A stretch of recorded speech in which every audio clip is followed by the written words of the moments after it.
अभी जो आपके जितने दिन बचे हैं मनुष्य जीवन के, ये प्राय प्रश्न बना रहता है, मुझसे पाप हो गए क्या क्षमा कर देंगे भगवान? तो ध्यान से सुनिए, मनुष्य जीवन में अभी जो आपके दिन बचे हैं, यदि उन दिनों का ज्ञान पूर्वक सदुपयोग करें, अर्थात नाम जप करते हुए पूर्व में जो पाप किए पुनः ना होने पावे, तो मैं तुम्हें वचन देता हूं कि तुम्हारे सारे पाप मेरे प्रभु क्षमा कर देंगे। तुम्हें कोई भी पाप का दंड नहीं भोगना पड़ेगा। जितनी श्वासें अब बची हैं, जितना जीवन बचा है, अब ज्ञान पूर्वक व्यतीत कीजिए। कोई पाप कर्म जो पीछे हुए पुनः मत कीजिए और नाम जप कीजिए, सारे पाप आपके प्रभु क्षमा कर देंगे। गीता जी, सर्वधर्मान परित्यज्य मामेकम शरणम ब्रज अहम त्वाम सर्व पापेभ्यो मोक्षयिष्यामि मा शुचा। श्री भगवान के वचन है। जो आंतरिक काम क्रोधादि रोग हैं, इनको नष्ट करने के लिए 5 औषधियां हैं। जैसे पेट खराब हो जाए तो पंचसकार चूर्ण की आवश्यकता होती है, ऐसे ही हमारा विचार खराब हो गया है, दिमाग खराब हो गया है। सत्य वस्तु को भूलकर असत्य में रमण करना पागलों का कार्य है। वो सत्य मार्ग के पथिकों को पागल समझते हैं और सत्य मार्ग के पथिक उनको समझ रहे हैं कि इतना कीमती जीवन तुम व्यर्थ में नष्ट कर रहे हो। और वो समझ रहे हैं मानव जीवन को एक कैसे बर्बाद कर रहे हैं, ना कोई भोग भोग रहे हैं, ना कोई धन संचय कर रहे हैं, इनका जीवन ही बर्बाद हो रहा है। वो नहीं समझ पाते। ये 5 हैं जो तुम्हारे आंतरिक भवरोग को नष्ट कर देंगे। पाप जो हो रहा है उस पाप की प्रवृत्ति का नाश कर देंगे। 5, पहला सत्संग। सत्संग,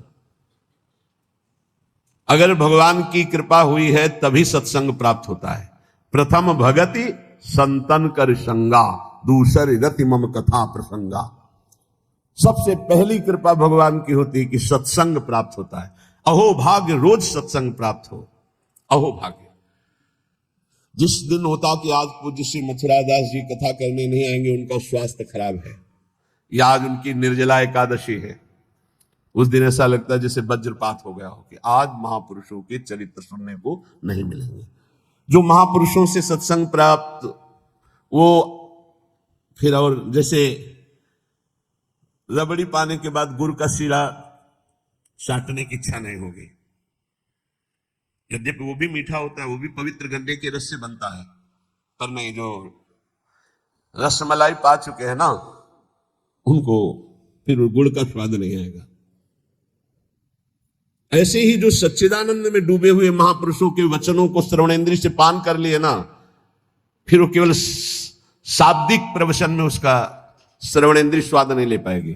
उसको चाहिए अनुभवी, क्योंकि उतने गरु वचन सुन लिए तो अब फिर और नहीं।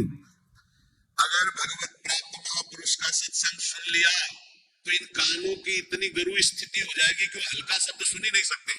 वो खुद अपने आप उनको लगाना बंद कर रहा है।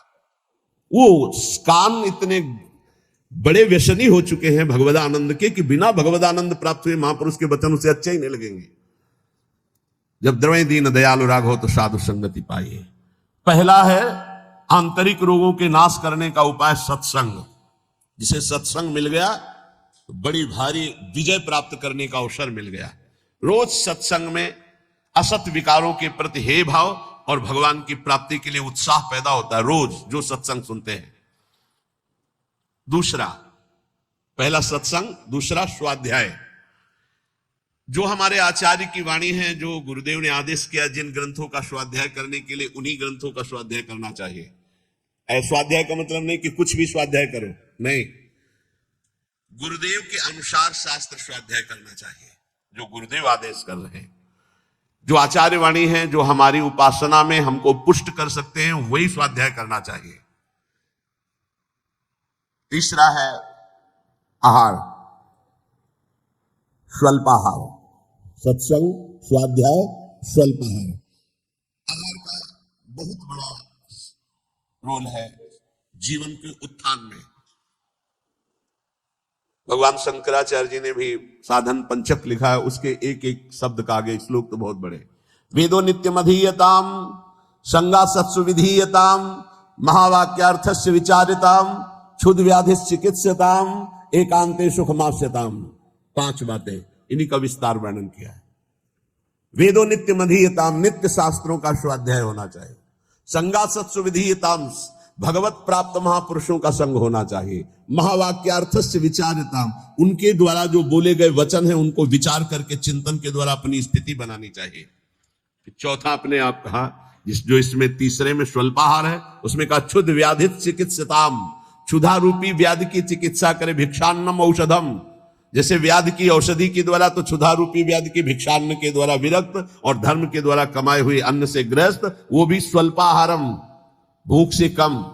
बहुत बड़ा इसमें योग है, आप अच्छे से समझ लीजिए। आप समझते हैं अधिक पाने से आप बलवान होंगे, बिल्कुल भूल है आपकी, ये भूल बहुत बड़ी है। अल्पाहार करने से जीवनी शक्ति बहुत प्रबल होती है। जितना आप भजन में उन्मत्त होने वाले महापुरुषों को देखेंगे वो अल्पाहार करने वाले होंगे। अधिक आहार करने में प्रमाद स्थिति बढ़ती, तमोगुण बढ़ता है। ये रहस्य जान लीजिए, अल्पाहार करोगे आप में बहुत तेज बना रहेगा, आप में जीवनी शक्ति। जो अधिक पा लेते पूरी शक्ति पचाने में लगती, तो भजन आदि में नहीं, प्रमाद स्थिति रहती है। चौथा जो उसमें लिखा एकांते सुख मास्यताम, इसमें लिखा रात्रि के चौथे प्रहर में भागवतिक क्रियाओं का अनुष्ठान करना चाहिए। ध्यान है, नाम जप है, तो अपने यहां तो ऐसी बढ़िया दिनचर्या है कि आपको अनुष्ठान करने की जरूरत नहीं, सम्मिलित होने की जरूरत है। सुबह 2 बजे से दर्शन करते हुए सबके, फिर यहाँ सत्संग, नाम कीर्तन हो रहा है, फिर सत्संग हो रहा है, कितना मंगलमय है। अभी 5:10 है। सौभाग्य है कि आप कब से बैठे हैं और यहाँ किसी की नींद भी नहीं खुली होगी अभी। जो प्रातःकालीन बेला पर जग करके भागवतिक अनुष्ठान करता है वो आंतरिक विकारों पर विजय प्राप्त कर लेता है। स्वप्न दोष 4 बजे सोने वाले को ही बहुत जोर के होते हैं। जो प्रातः 3 बजे से जग जाते हैं, 10 बजे के बाद सोते हैं, स्वप्न दोष होने की संभावना ही नहीं रहती। यदि वो सावधान है तो गलत क्रिया करते हैं, गलत भोजन करते हैं, उनकी बात अलग है। लेकिन समय ही नहीं है। प्रायः 3, 4, 5, 6 इसमें स्वप्न दोष होता है प्रातःकालीन बेला पर। और जो गंदे आचरण करते हैं उनकी तो कोई चर्चा ही नहीं है। 5वां, जो कुछ साधन भजन करे एकांत चिंतन आंतरिक, उसका चिंतन पूर्वक करे, एकाग्रता पूर्वक करे, सारी शक्ति लगा करके, बटोर करके। नाम जप करे तो नाम में, मंत्र जप कर रहे तो मंत्र में, सत्संग सुन रहे तो सत्संग के वाक्यों में। ये 5 हैं जिनके द्वारा हम आंतरिक विकारों पर विजय प्राप्त कर लेते हैं।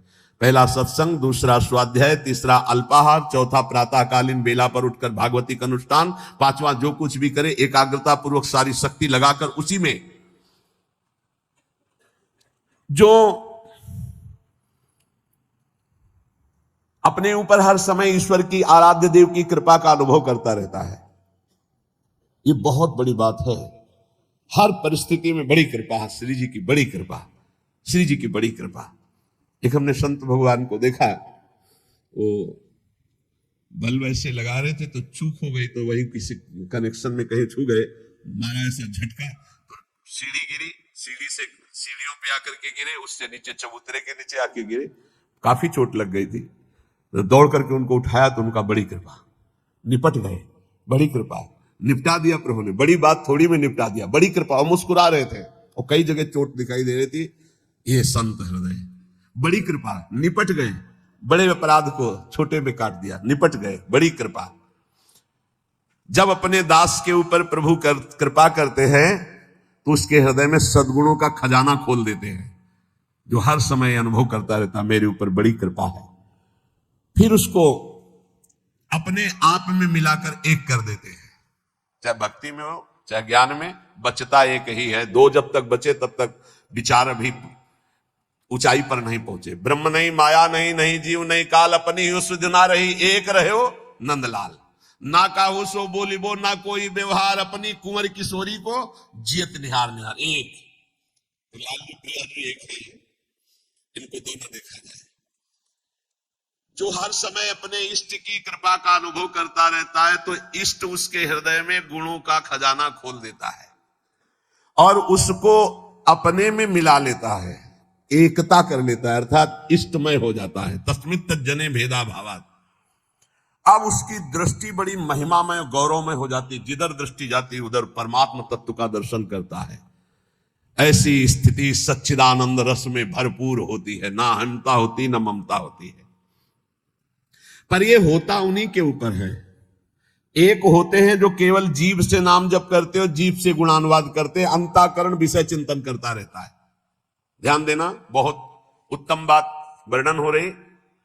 पहली बात कही कि जो जीव हर समय उपासक के कृपा का अनुभव करता रहता, बड़ी कृपा बड़ी कृपा, दुख में भी सुख में बड़ी कृपा, उसके हृदय में गुणों का खजाना खोल देते हैं और उसको एकता में मिला लेते हैं, अपने में मिला लेते हैं भगवान। अब दूसरी बात कह रहे हैं कि उपासक कब एकता को प्राप्त होता है। बोले एक उपासक होता है, बहुत ध्यान से अपने को देखना किस डिग्री में हो आप। एक उपासक होता है जो जीव के द्वारा नाम जप करता है, जीव के द्वारा गुणों का गान करता है, पर हृदय में विषय चिंतन होता है।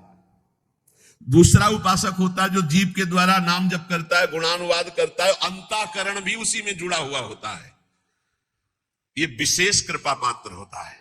और तीसरा उपासक होता है जो जीव से नाम जप करता है, गुणानुवाद करता है, हृदय से जुड़ा रहता है और स्वयं लीला में डूबा रहता है। जो गाया, जो चिंतन किया, उसी में डूबा है। ये तीसरा, ये सर्वोपरि उपासक है। जो गाया वही चिंतन, जो चिंतन उसी में डूबा।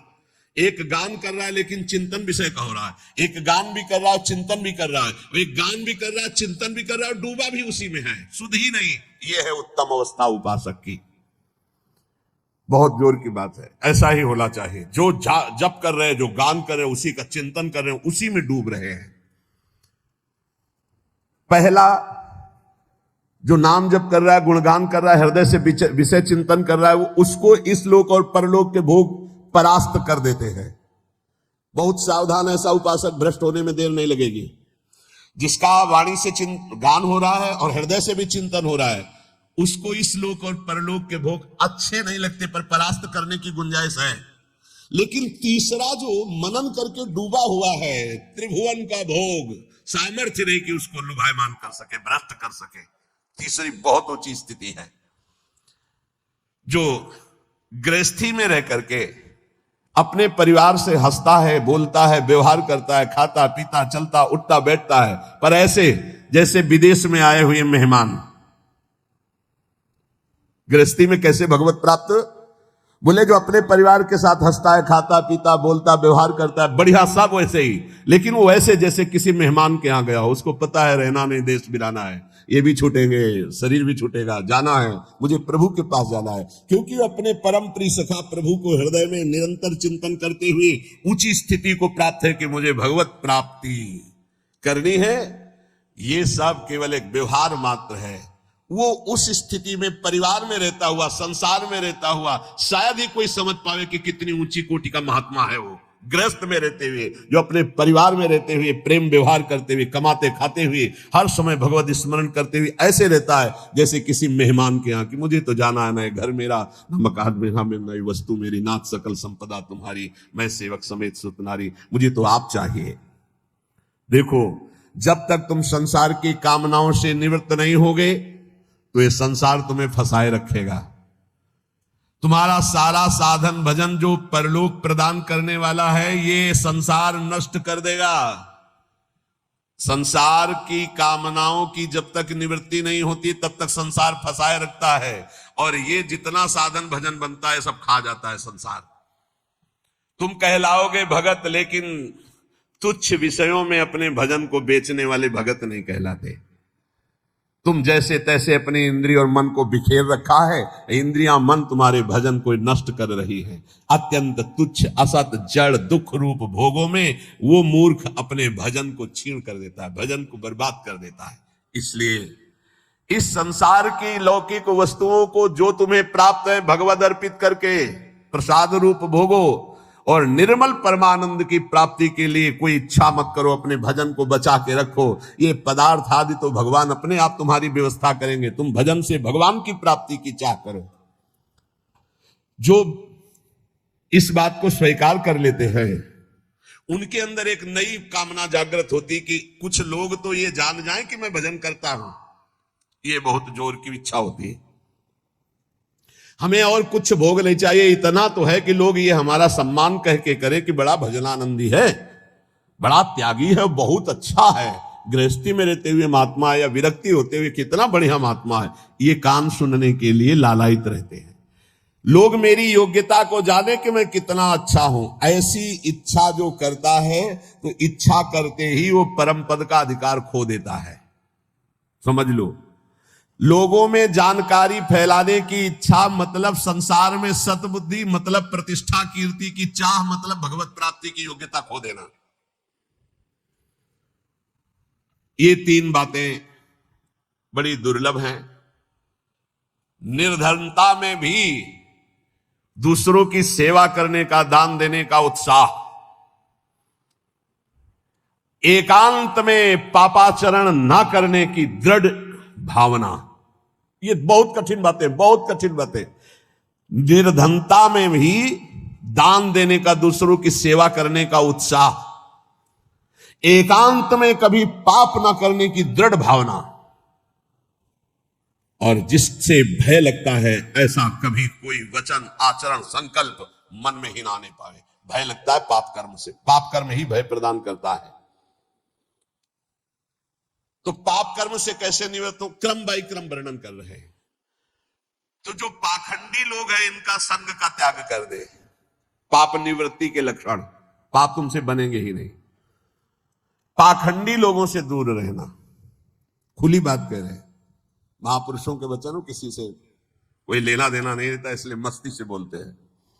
पाखंड कहते हैं पाप के खंड को। पाप जो ऊपर से सदाचरण का वेश धारण किए हुए हैं और अंदर से पापाचरण करते हैं, बहुत ही लुभावना पाखंड होता है। लुभावना आप देख के समझ ही नहीं सकते। हमारी योग्यता ऐसी नहीं हो, हम अपनी योग्यता दिखाते हैं तो पाखंड एकदम भी कहा जाता है। इससे पाप की प्रवृत्ति होती है। पाखंड से बचे और पाखंडी लोगों से बचे, खुली बातें हैं। जो असत्य में भोग सुख प्राप्त करना चाहता है वो पाप किए बिना रह नहीं सकता। ऐसे पाप का आचरण करने वालों का संग बिल्कुल नहीं करना चाहिए। अहंकार पापों की रति प्रदान करता है, इसलिए अहंकारी का संग नहीं करना चाहिए, अहंकार का संग नहीं करना चाहिए। पाखंड नहीं धारण करना चाहिए, पाखंडियों का संग नहीं करना चाहिए।